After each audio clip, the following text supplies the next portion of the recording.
Also, we will have a very full program today. We do hope to try to take your questions later on, and there is a Q&A section here at the bottom of the chat screen, if you can see it there. Please send those questions there prior to the session ending. If there are questions that we do not have the opportunity to get to, we will circle back to those in the near future. So family, why are we meeting today? As you've probably seen through the college communications over the last 2 days, we've seen a significant increase in positive COVID cases. And to be completely truthful, this is an inflection point for us. In a minute, I'm going to turn it over to our esteemed panel, President Giuliano, Dr. Rich Killing, and Dean Julie Ramsey, who will provide context and details regarding our current health situation and how we've arrived at this point. And after that, we're also going to hear from some very also important voices, which will be our students, and also some colleagues, and then we will take questions from the community. Again, please use the Q&A feature at the bottom of the screen. And with that, I'm going to turn it over to our President Giuliano, who will share a few words with us today.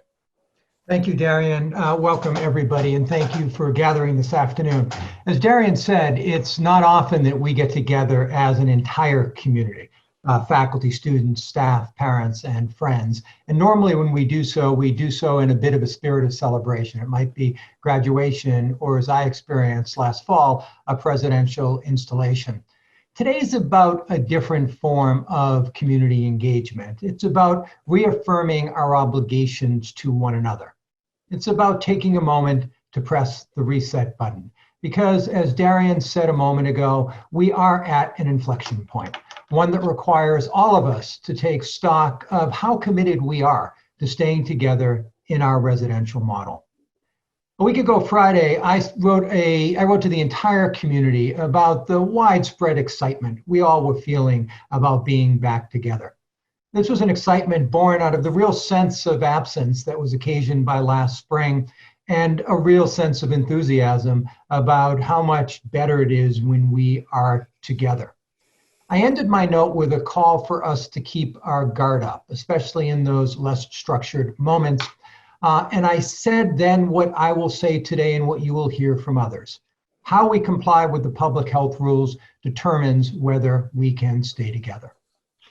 As you know, we tested every student when they arrived on campus, and candidly, the results were better than we expected. Only 5 true positive cases, all of which were handled in accordance with our protocols. We're off to a good start. I mean, really a very good start. A start that heightened our optimism for the transition back to campus, especially given the careful work that took place over the course of the summer. Given our commitment to the public health considerations, and because we wanted a second data point, we decided to retest all of our students again in the week that just concluded. We wanted to get that good start confirmed. Well, as you now know, that's not what happened. Rather, the testing results have indicated that we have taken a step decidedly in the wrong direction, with 33 positive cases now reported. As our public health expert has said to me, this is an early signal of a potential unwelcome pattern change. And that's why we thought it was important to gather together today. It's not to point fingers.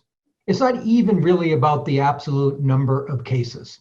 Although obviously all of us would prefer to have no cases on campus. Rather, it's about 2 things. First, that the number jumps so quickly in such a short period of time, especially given the strong results we had when students came onto campus. It suggests that perhaps we may have left our guard down after all. Secondly, it appears that most of the cases emerge from precisely the type of social gatherings where the risk of community spread is the greatest.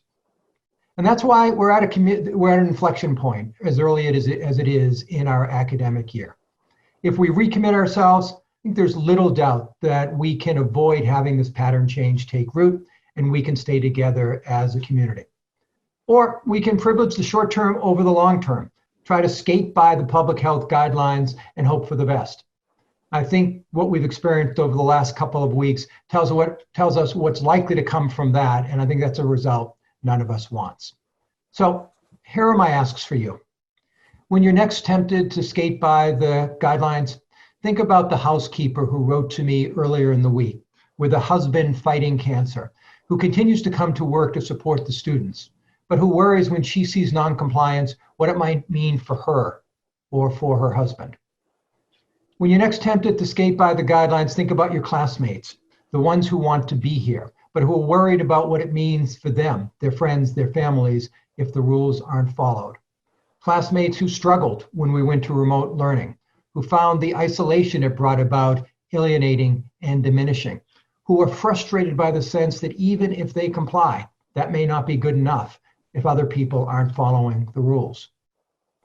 When you're next tempted to skate by the guidelines, think about the faculty, people who have committed themselves to your education and in many cases are determined to teach you in person because that's where they think you will learn best.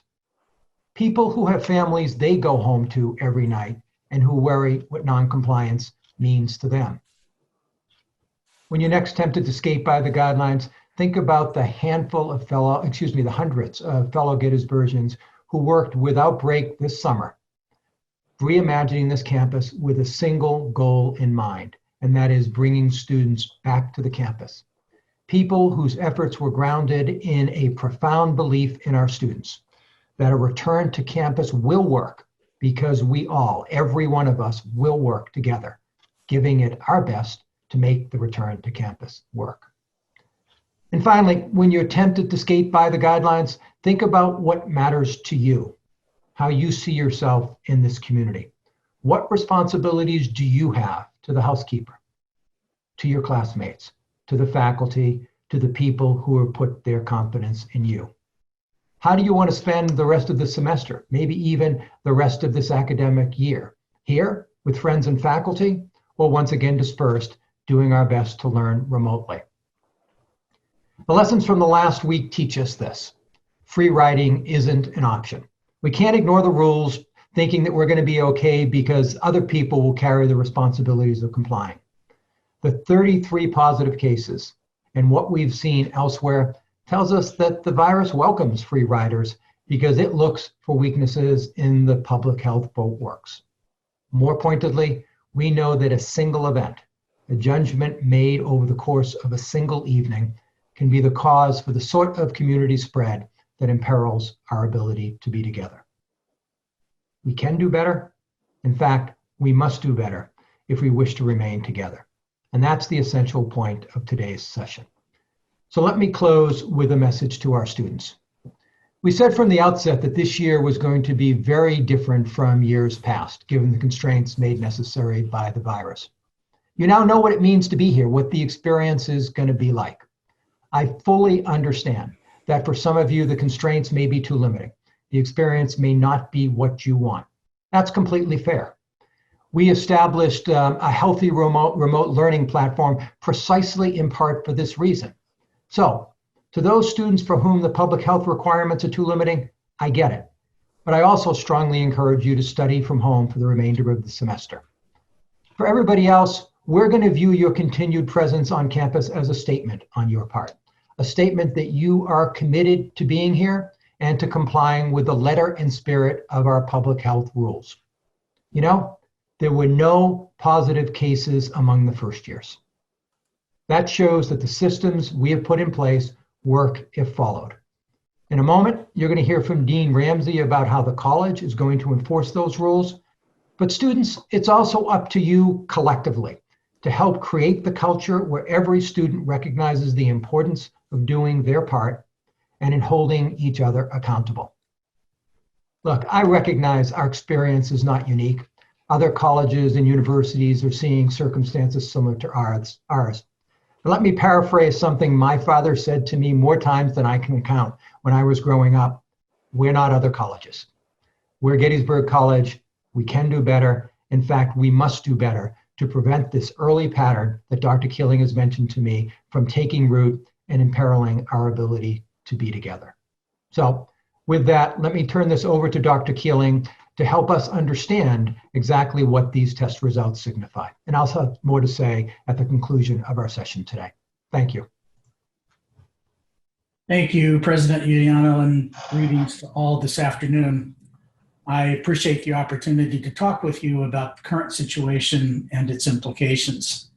First, a bit of introduction. Once again, those who've not met me, I'm Rich Keeling. I'm chairman of Keeling & Associates. We're a higher education consulting and strategy firm. But because of my background in medicine and public health, and because of other members of our team who have master's and doctoral degrees in public health, we've been working with institutions recently on this and preceding public health problems. With that in mind, it's important for you to know that we have helped Gettysburg design the systems, the policies, the protocols that have been put in place to try to keep Gettysburg College and all the members of its students, faculty, and staff safe. We now know very well how this virus is transmitted. We also know very well how to prevent transmission of this virus.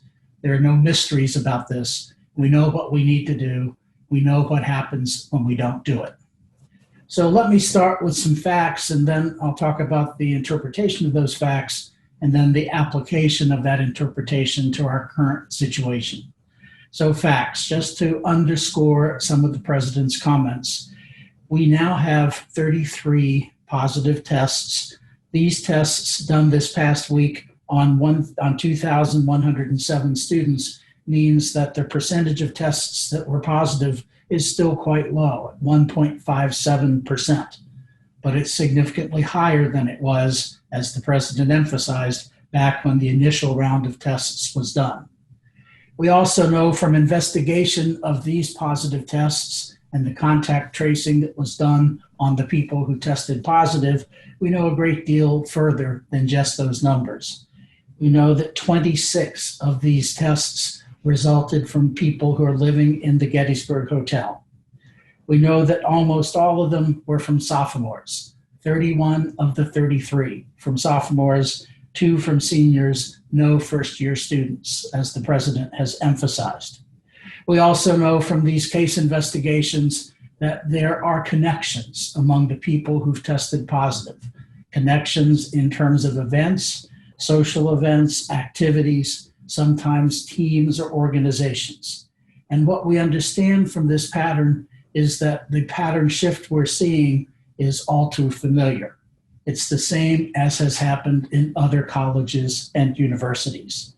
That is to say the following. First, we do not have evidence here of any form of community spread. That is, it is not as though COVID-19 is spreading widely among all students, all groups of students, all residence halls, etc. Instead, what we're seeing is the emergence of clusters of infection among groups of students who are somehow connected in any of the ways that I mentioned a moment ago. That is exactly what we see throughout higher education. Other colleges, other universities, it is students connected through clusters in which these experiences of higher numbers of tests have occurred. We also know that those clusters are related to gatherings primarily. There is evidence in the investigations here at Gettysburg of similar gatherings, and we know that those gatherings often represent a lack of compliance with exactly the safety procedures and protocols that I mentioned a few minutes ago. So when we talk about a pattern shift, in some ways, we're talking about a shift from a pattern we liked very much to a pattern that looks very much like the pattern at other colleges and in universities. But it isn't a shift in the sense of some new means of transmission of this virus. It's not as though something's happening that we can't explain on the basis of everything we know about how COVID-19 gets from one person to another. With all of that in mind, it is critically important that we clearly define how far the virus has gotten. So there will be more testing coming up in the coming week, and Dean Ramsey will talk further about that. I'll just mention that we will purposefully be testing other students who are somehow connected to the same clusters or groups of students that we have already seen to have higher rates of COVID-19 infection. That means it's possible that in the coming week we will document more positive tests. We expect that that may happen. That won't change our understanding of what's going on. if they stay within the same clusters, if they stay in the same groups, then we're still not experiencing community-wide transmission. And remember that in any event, tests that we do are snapshots in time, and they look backwards to what happened in students' lives in the days preceding that the test was done. Even this recent change in the numbers of tests has to be interpreted in that light. All of these tests this past week were done after the weekend prior, in which there were significant numbers of social gatherings. So some of those tests done Monday, some Tuesday, some Wednesday, some Thursday, but they still look backward at what happened over the weekend. So what we're looking at is a change that happened several days before the tests were actually done, and we might reasonably expect there might be some more tests that are shown positive when we test others from those same groups in the coming week. In other words, we didn't go from 14 or 15 tests to 32 or 33 overnight. That change happened as the numbers got counted from what had happened several days before. And that's where we stand currently. What it means to us finally is this, that we know this virus is transmitted in these ways. We know we can prevent it through wearing masks, social distancing, and avoidance of gatherings, especially unprotected and large gatherings. We also now have evidence that if we don't do those things here at Gettysburg, as anywhere else, there will be rises in the number of tests that are positive. We also know that rising numbers of tests means not just inconvenience, but illness and threat sometimes to students' families, to others, to members of the faculty and staff, to vulnerable people around Gettysburg, etc. So we must contain any further transmission of this virus by whatever means it takes to do so. Finally, we know from the evidence that we've collected here and from the experience in other colleges and universities that what happens from here out is in our hands.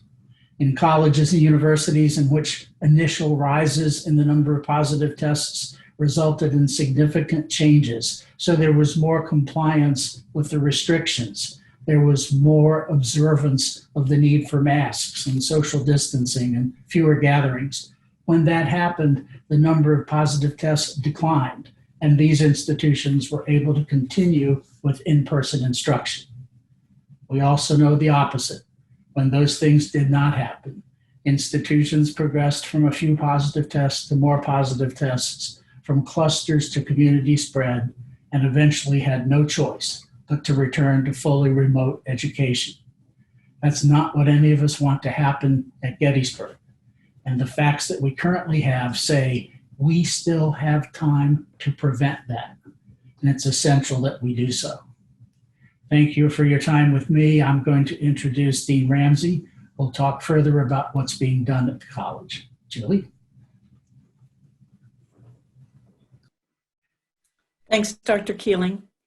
Welcome, everybody. I'd like to start off by saying, as Dr. Keeling and President Giuliano have underscored, we are at an important pattern shift.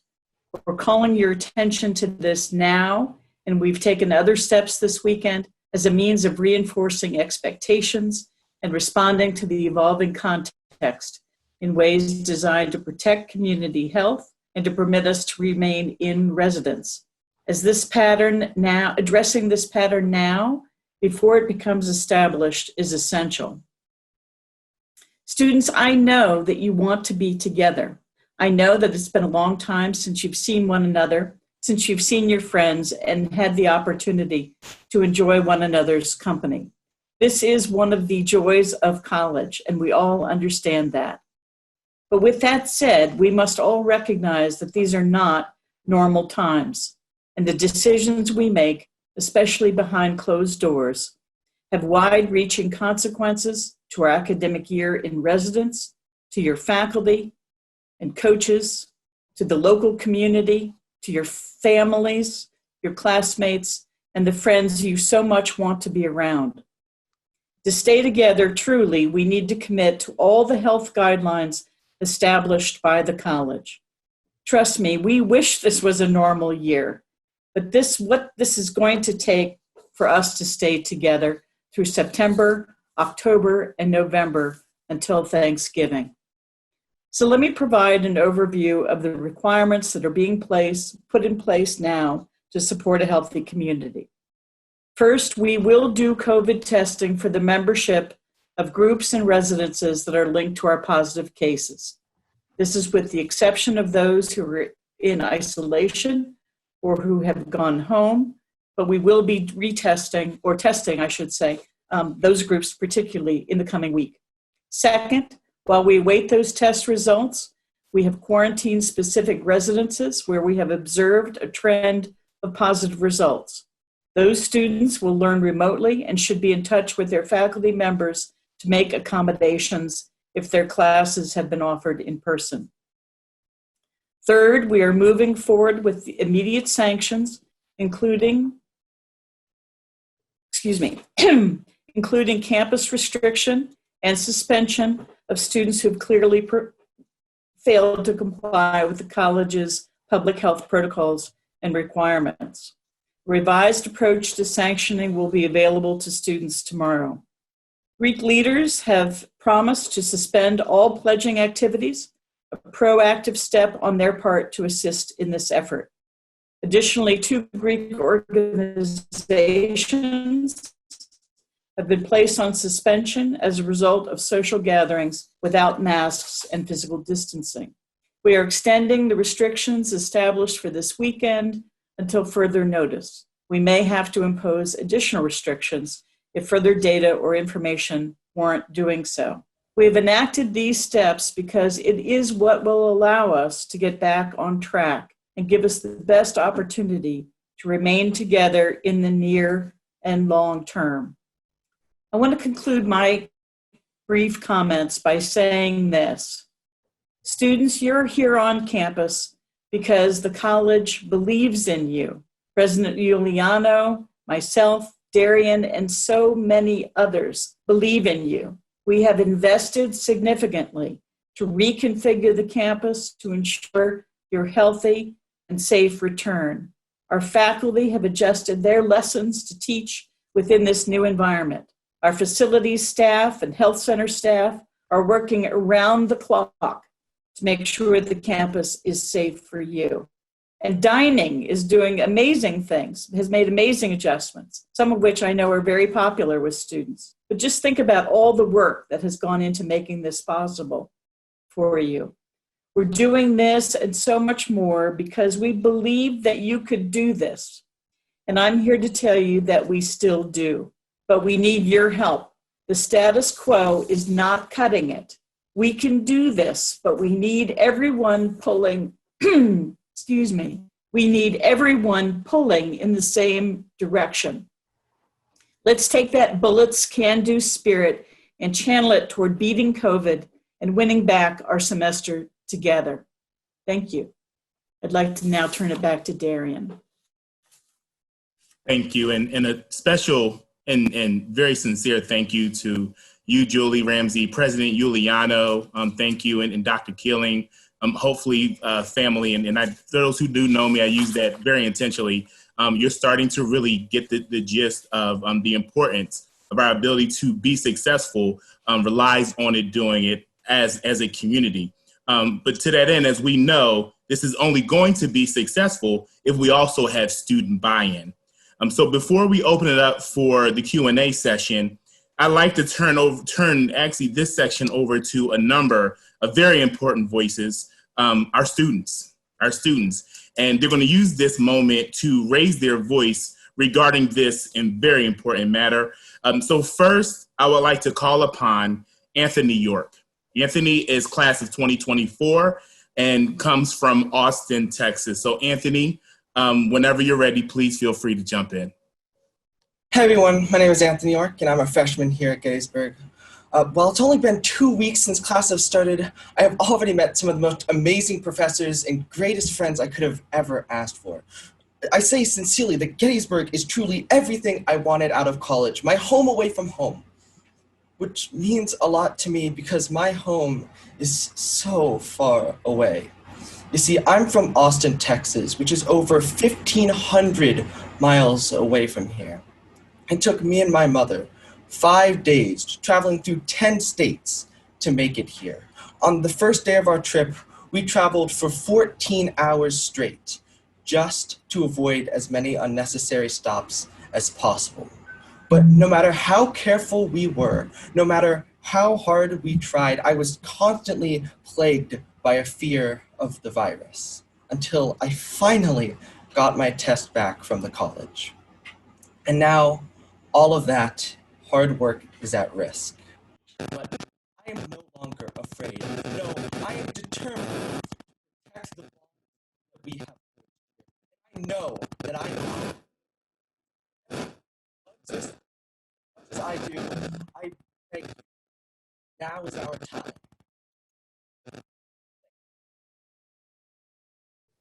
Thank you so much for your message, Anthony. Really appreciate you sharing it. Next, I would like to welcome Kayode Bologun, who is class of 2022. Kayode is actually the house leader for our Diaspora House and also the president of our Black Student Union. So Kayode, please feel free to come forward. How y'all doing today? Again, like Dr. Davenport said, my name is Kayode Balogun. I'm a junior at the college. And I really just want to open this saying that acknowledge that we all are a community. We all, I feel like we're living in a period of time where a lot of people are pointing fingers and very divided. But the most important thing to realize is that we all have a stake in this. No matter if you're, whether who the problem is, we all have a stake in this. So I think it's important that we all acknowledge our participation in following these rules and making sure we all have the experience that we want to have on campus. For the past 6 months, I think we've all been a part of that group complaining about how bored we were or how much we missed being on campus. And I don't know if y'all remember, but I remember doing nothing for 6 months straight because all my friends from all over the country, like I have friends from Newark and Philly and everywhere. But now many of us are able to be back together again. Through whatever miracles the administration and the colleges were able to work, they're able to bring us back together, which a lot of colleges can't say the same. There's only so much the college can do, honestly. There's only so much that it can do. In our experience, we can truly say our experience falls on us. It's a two-way street. And at the end of the day, we all pay money to be here. All of our parents and our families have sacrificed whatever we can to be here. So it's not fair to try to rob that experience of other people. Look at yourself in the mirror and you know we know what we've done to break those rules or to help spread these issues. Like, we have to be very cognizant and very strategic in the way that we're doing these things. At the end of the day, last year we couldn't avoid being campus. When the COVID-19 hit last year, there was nothing we can do. We just had to sit there and just be angry. We had to sit there and be frustrated. But this year, like I said before, our experience is in our hands. Like, we can fully create what we want this next semester, this next school year to be like. Let's not ruin it for the first year students who are trying to enjoy and navigate their first year being in college. Let's not ruin this for the seniors who their last year in college. Let's allow all of us to be together and be able to celebrate. And of course, we all want to socialize, but that looks a little different this year. I think for the past 2 weeks, we've been able to hang out with our friends, be able to see each other. And as long as we've been able to stay within those restrictions and those rules, I don't think it's going to be a big problem. So let's not blame anybody. Let's not point fingers. Let's all do our part because it's important, and we all have a stake in this. Thank you all so much. Kayode, thank you for that dispassionate. Really appreciate that for sure. Thank you for sharing. Next, I would like to call on Katie Troy, class of 2021. Katie is the president of Alpha Delta Pi and also Student Senate Vice President. So Katie, feel free to come forward. Hi everyone, my name's Katie, and today I would like to talk about individual action. As we've seen throughout the past 6 months, the role of one individual can make a huge difference on an entire community in really positive ways and in negative ways. As the president of a Greek organization, I strongly encourage all members of Greek Life to think about our new members and all first-year students. We want them to have the same opportunities that we did. And if we act irresponsibly, then we're taking those opportunities away from them. We also have to think of those not in Greek Life, but all students, all Gettysburgians. What we decide to do as individuals or as individual groups can impact our entire community. and it's up to us what that impact is going to look like. What legacy do we want to leave here at Gettysburg? Let's support one another, and let's make an impact on this college that allows us to be here for the duration of the semester and one that leads us to positive change. Thank you. Katie, thank you again for sharing. I really appreciate that. Next, we would like to call forward Curtis Gray, who is also class of 2021. Curtis is the student body president as well as president of Lambda Chi Alpha. Curtis, please feel free to come forward when you're ready. Hi, like Darren said, I'm Curtis. I wanted to start with a positive note that I have. Over the last couple of weeks on campus, I've been walking around. I've been able to see 99.9% of people following all the guidelines that are put in place and doing everything they can. And as a community, I'm proud of us for that, and I'm proud of what we've done. But clearly, the results of this week show that we can do better and we have to do better, like President Giuliano said. So the two things I really want to lay out are points of compassion and points of effort. Firstly, for those that have chosen to not follow guidelines or have been put in situations where they're not, if you can't do it for yourself, think of the people around you that are impacted every day, that if they have to leave campus, they don't know what they're going to do next or how they're going to get where they're going. So I ask you to, as a community, think of the entire community around you. Think of the faculty whose jobs will be impacted. Think of the people who rely on campus as a home, as a place for meals, as a place to live. And then my second point of compassion is I would like everyone to hold each other accountable. I think that's important. And I've seen efforts of that, but do it with compassion. Do it with an understanding and attempt to bring a positive reinforcement or a positive correction. It's okay to be angry when rules aren't being followed, but bringing anger to those interactions is just going to sow a divide in the community that we all care about so much and create conflict when we can create solutions. Thank you. Great. Thank you so much for those words, Curtis. Really appreciate it. Compassion, folks, really, really important piece for sure. Next, I would like to bring forward Brianna Stokes, class of 2021. Brianna is captain on our women's lacrosse team. Brianna, feel free to come forward whenever you're ready. Thank you. Hi, everyone. Again, my name is Bree Stokes, and I'm a senior captain on the women's lacrosse team. These last couple of days have set in a real reality for myself and others. We all came to campus with such confidence in our community, and that has now been challenged. Everyone wants to have a social life at Gettysburg, but we need to accept the fact that it will look a little different for the foreseeable future. As an athlete, so many of us have been working hard to ensure that we have a season. Being a senior and a spring sport athlete, I really want the opportunity to finish out my career here alongside my fellow teammates, and I know I'm not alone in that. So, if we want that opportunity to play this spring, we need to start putting in the work now and taking this seriously. Lastly, I want to reiterate that finger pointing is going to get us nowhere in this fight. As a community, we need to remain united and not place blame on certain groups and individuals. We are one student body and need to remain empathetic and hopeful as we get through the coming weeks. Thank you. Thank you, Bree, and that really just helps to bring together the concept of us being better together. Our final voice will come from Jack Comegno, class of 2024, first-year student here on our campus. Jack, feel free to come forward. Thank you. Hi, my name is Jack Comegno. I'm a first-year student here at Gettysburg. I have a closer connection to COVID-19 than most. I lost 3 relatives to the virus and 1 very close friend. My grandmother became sick in late May. We were very close. She lived only a mile away and I saw her every week. We tried very hard to keep her healthy by isolating her. We brought her meals and FaceTimed her almost every day. But her worst nightmare happened. She contracted the virus and was shortly afterwards taken to the hospital. Being in this situation, I questioned a lot of things. Why me? Why my grandmother? Could we have done anything else to protect her? The emotional roller coaster that the next few weeks took on me were tough. I prayed and prayed for my Nana. We couldn't speak with her after she was admitted to the ICU and placed on a ventilator. She fought very hard, but she passed away.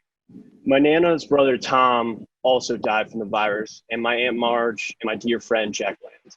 These wonderful people died without family and friends. They were isolated. I remember getting very angry. You may be feeling very angry right now too, but I've learned a few things. Keep your loved ones close and healthy. Do not take anything for granted. We need to remain grounded and be resilient when bad things happen. We can get through anything together. Finally, doing your little part can have a huge effect on the bigger picture. I'm so happy that we are able to be at school this year. I was worried that we would not be able to be here in person. Thank you for the opportunity to speak today. Wow.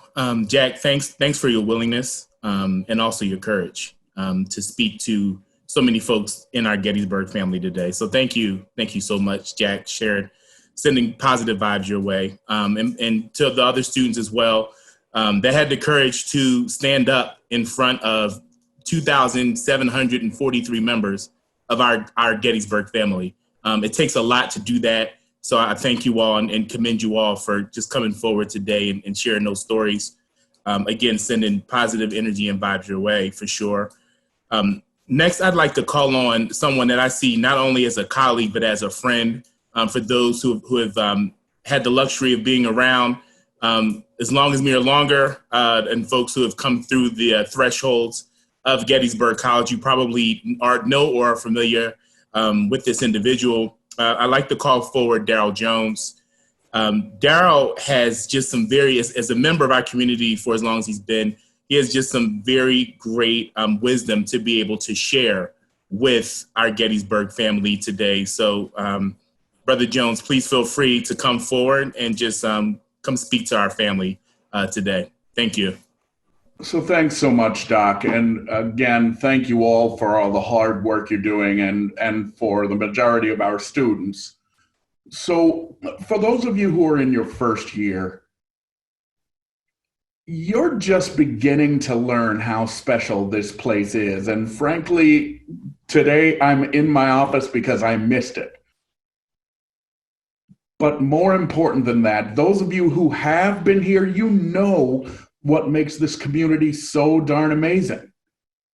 And it's not my great office that I missed. You know what I missed? I missed you.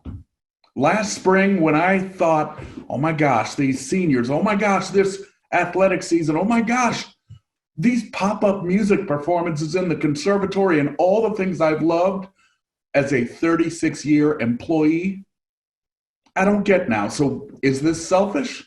Yeah. But you know what? I missed you. And it would wreck my year to have to miss you again. So please, everybody, look, I have mine right here. Gettysburg College has swag. Mask up.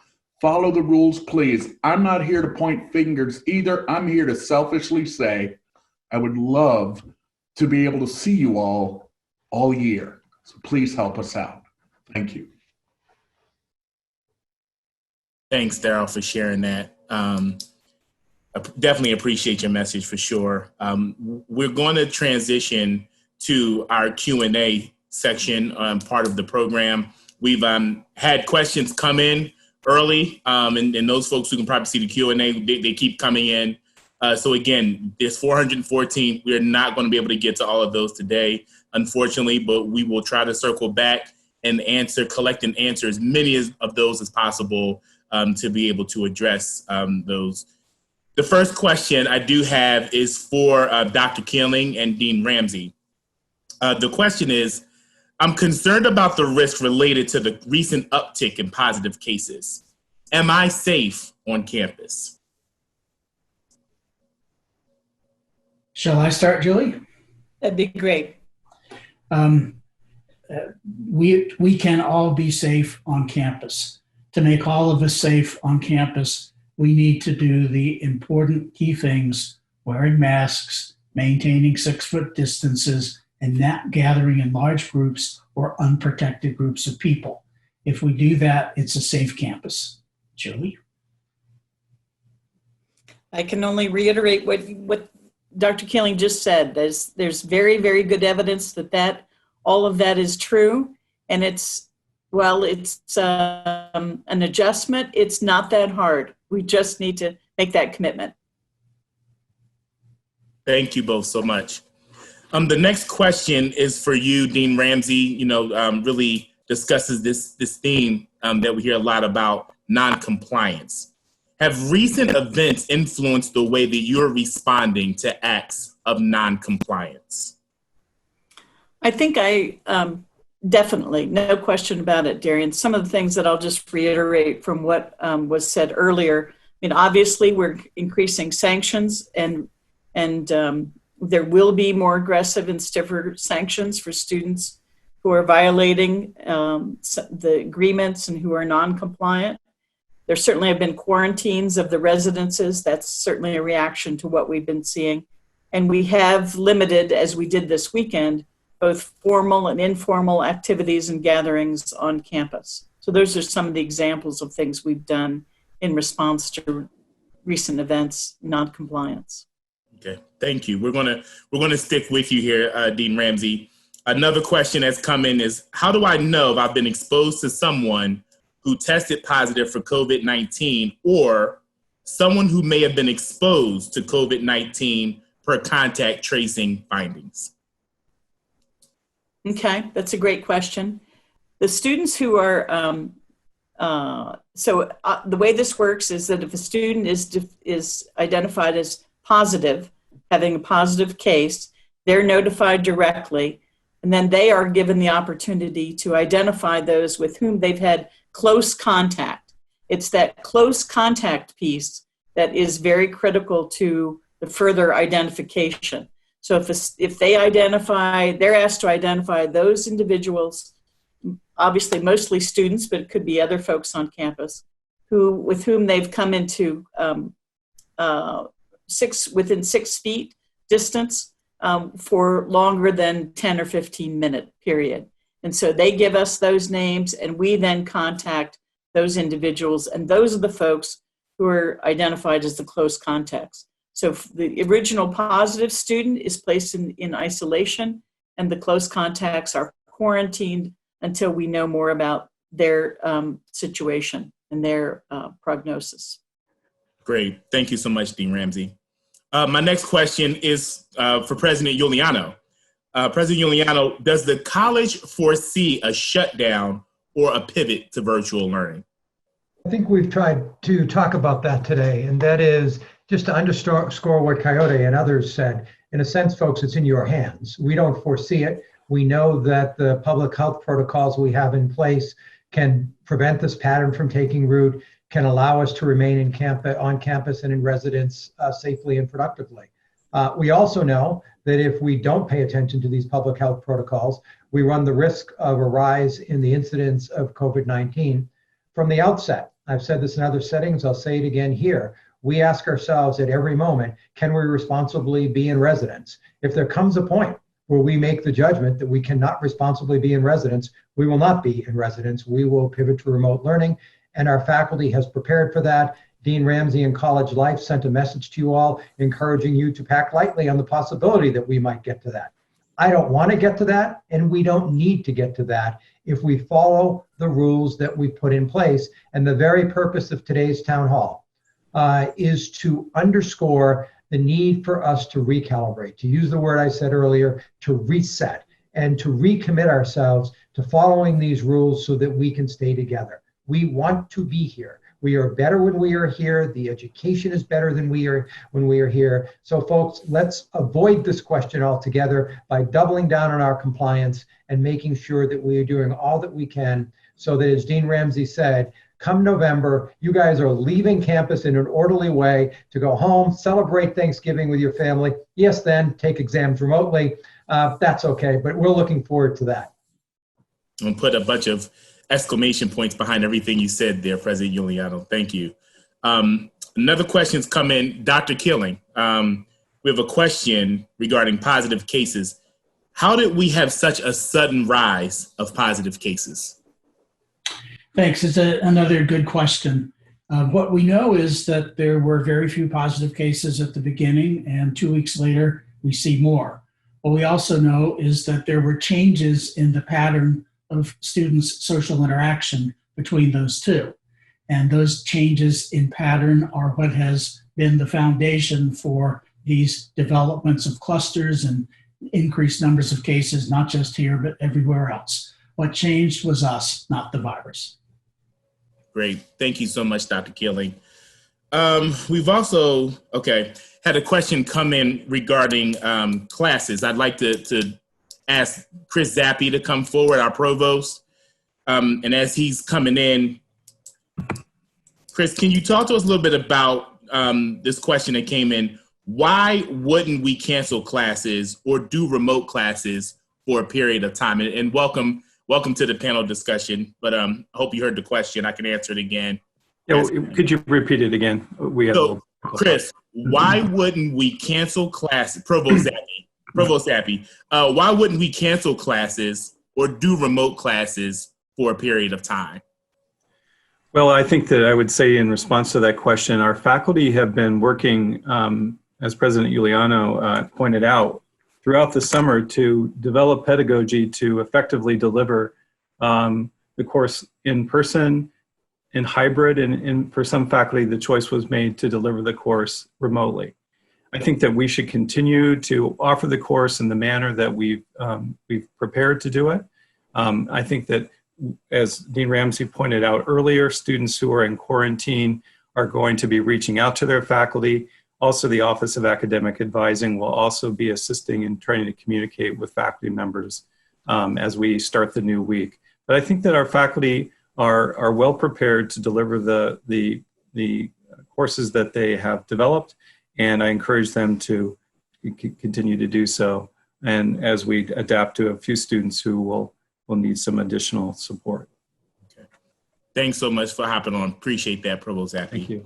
Thank you. Rick, Dr. Keeling, you're pretty popular right now, so I'm going to circle back to you. Another question's come in. Is the college testing too much, too emphasized? And what is the margin of error on our test?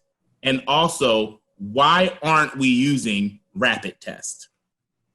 Let me start with the third one of those. We're not using rapid tests because they're not available to us. Rapid tests have been developed. They have also been purchased in huge numbers through the Defense Procurement Act by the federal government for allocation, especially in retirement homes, long-term care facilities, et cetera.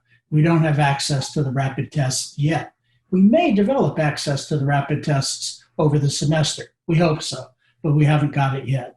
Secondly, about the reliability of the tests we are using, these are polymerase chain reaction molecular tests for the virus performed at contaminant source in identification labs in Huntington, Pennsylvania, with 98.7% sensitivity and 98.8% specificity. That means the ability to have true positives and true negatives is very high.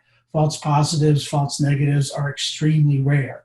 Anytime there is a positive test, the lab repeats the test to ensure that it is correct, to be sure that we're dealing with a true positive. First question, are we doing enough testing, too much testing, et cetera? We are definitely not doing too much testing.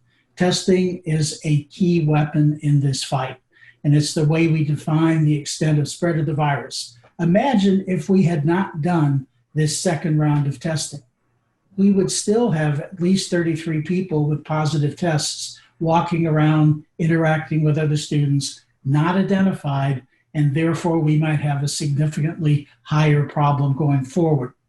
It's important to note that the great majority of those tests, students rather with positive tests, were asymptomatic.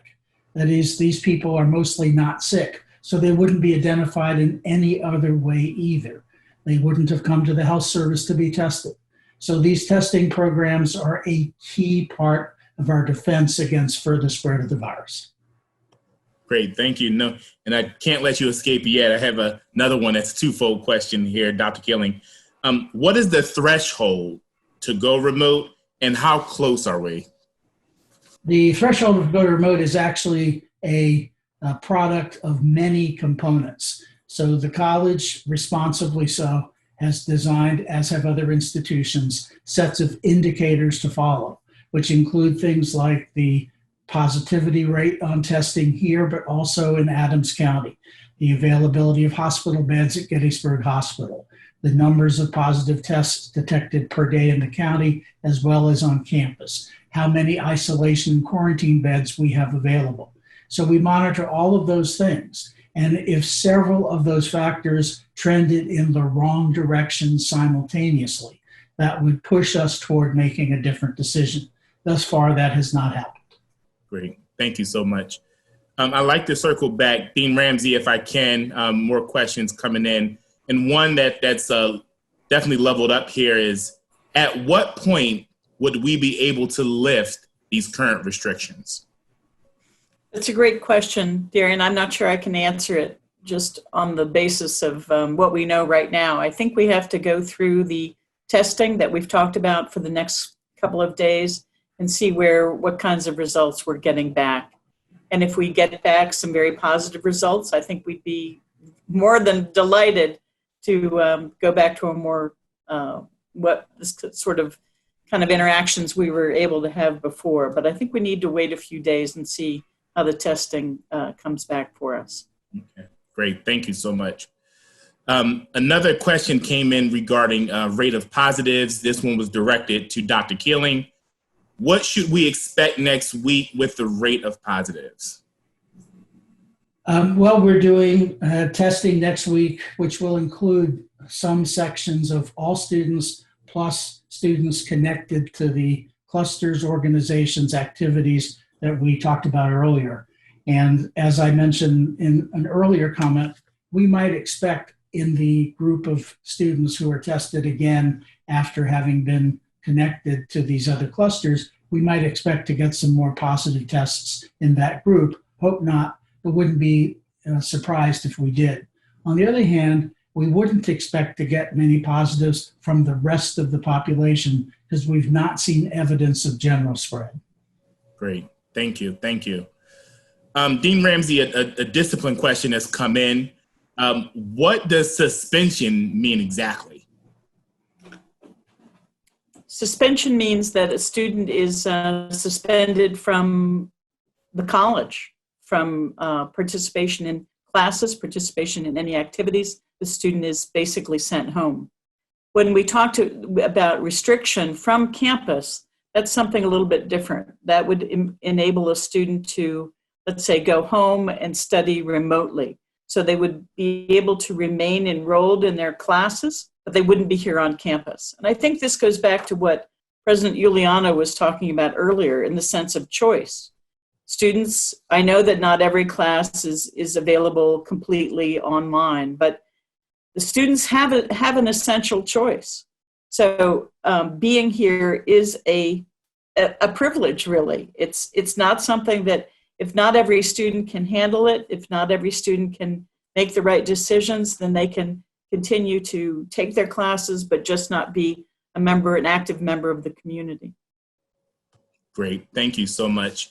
I have a couple of questions. Again, we have over, family, we have over 1,000 questions. Of course, we're not unfortunately going to be able to get to everyone's question, but again, we want to circle back.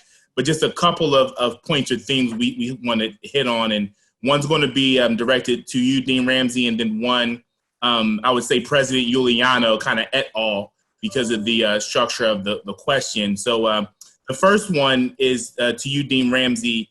How can parents help support this effort? That is a great question. I think I really encourage, we've really tried, first of all, to keep parents in the loop. We have communicated, everything we've communicated to students, we've also communicated to parents. And so I've gotten a lot of, certainly a lot of opinions, but a lot of positive feedback just for doing such a good job of communicating with parents thus far. I think that what parents can do is what parents always do best, which is to have very frank and candid conversations with their sons and daughters about what's really happening, what choices they're really making, how are they spending their time, how are they able to socialize with their friends, and really encouraging them to, as I said, take this decision very much into consideration. Can they be successful here? So I think it's just that good old mother and dad conversation with students that's going to be most helpful. Thank you so much. This last one, I think, again, from an institutional level, and we have the medical piece, and then I think Dean Ramsey of what areas that you represent, Provost Zappi, what you represent, the importance of wearing masks and face coverings. Can we just speak to that really quickly about how important it is to do that, to be able to keep members of my community safe? So President Giuliano, I'd like to start with you and kind of go through the group here before we get to closing remarks. This is a great question because it's the easiest question that's been asked so far. The answer is wear them. We see evidence after evidence after evidence after evidence that they are profoundly effective in preventing the transmission of the disease, particularly when accompanied by the 6-foot physical distancing. You put those two factors together, we know it works. Again, look at our first-year class. The fact that there's no infection in our first-year class is a suggestion that the public health protocols we have in place really make a difference. This isn't hard, folks. This is just a matter of a willingness and a determination to wear the masks. We do that, we'll be okay. Thank you. Dr. Keeling, you want to chime in there? Same thing. It's easy. These things make a tremendous difference with very little effort. Just do it. And some of them are really stylish too. And if you notice, family, what Dr. Keeling did, he covered his nose and his mouth. It is so important. Cover your nose and your mouth. So Dean Ramsey, Provost Zappi, I want to share anything regarding masks? Well, I'm teaching a first-year seminar, and we gather. When we gather, we wear masks. We are taking care of ourselves, and we're taking care of one another. And I enjoy that work, and I know our colleagues enjoy working with our students. We just have to all, do what's most responsible, and that will allow us to stay on this campus until November 20th. Thank you. Dean Ramsey, you want to anchor? I would just say I think it's clearly one of the very most important things we can all do to protect ourselves and to protect one another. Dean Ramsey, I had another strong poke of a question come in here. Wanted to really quickly circle back to you before we get to closing statements here. Is it possible to increase security on campus? And what is the role of DPS in regards to compliance? That question's come through. Yeah, I'm glad you asked that, Darian. I know there's a lot of questions about that. Let me say this about DPS. This whole effort was never predicated on the idea that this would become some sort of cat and mouse game where students could do whatever they wanted, and it was DPS's job to ferret them out and write them up and sanction them. That's impossible. There are 2,300, 2,400 students. There are over 50 buildings. Even if we had a staff of 100 DPS officers all the time on campus, which we do not, there's no way that they can know what's going on behind closed doors. And frankly, that's where most of the problems are occurring. I know we're very focused on people wearing masks outside where we can see them, and that is important. But I think that the real issues of spread are happening in social gatherings where students are gathering together in medium-sized groups. I don't think there are huge events, but it can't become a cat and mouse game. As we've been saying, it has to be embraced by the community. This can't be, the game can't be set that we can do whatever we want, and then DPS has clearly, we are stepping up enforcement and sanctioning next week, and DPS will certainly be part of that. So thank you so much, Dean Ramsey. This is going to end the Q&A portion of it. A few housekeeping things, folks. There are 1,145 questions currently in the Q&A section. I know you probably can all see that. We're going to try to extract those questions and distill them so we can get responses to you. We do offer that we have the fall return at gettysburg.edu question. However, I would ask that if you ask a question in the chat, We'll try to address the chat question so you don't have to ask it again in the fall return question. So if you have it in our chat, we'll collect it. You don't have to throw it in the fall return one, but if you're thinking through the presentation today and you're not part of the now 1,153, I love our community engagement. Appreciate it. Feel free to use the fall return at gettysburg.edu to send any questions there that you may have beyond today. So with that, I will send this back to President Giuliano, who will provide us with final words. First, thank you, Darian, for ably moderating this. Just one thing about the Q&A. The 1,159 people should not expect individualized responses. Rather, what we are planning to do is to see if there are common themes, and we will address them in an FAQ. That was probably self-evident, but I wanted to make that point. First of all, let me just end where I started in a sense, and that is we can do this, folks, and we want to do this, right? We want to be together. We know how important it is to be together. Then the requirements that we need to undertake are not that difficult to do. Again, I recognize that there's sometimes temptations in those unstructured moments. It is up to you. It's up to how much you value being together. I know we can do it. I have confidence in you. As Dean Ramsey said, we structured this semester not just because of the public health requirements and the belief that they would apply, but because we have confidence in you, our students. And in the year and some change I've been on this campus, I think that confidence is well-grounded.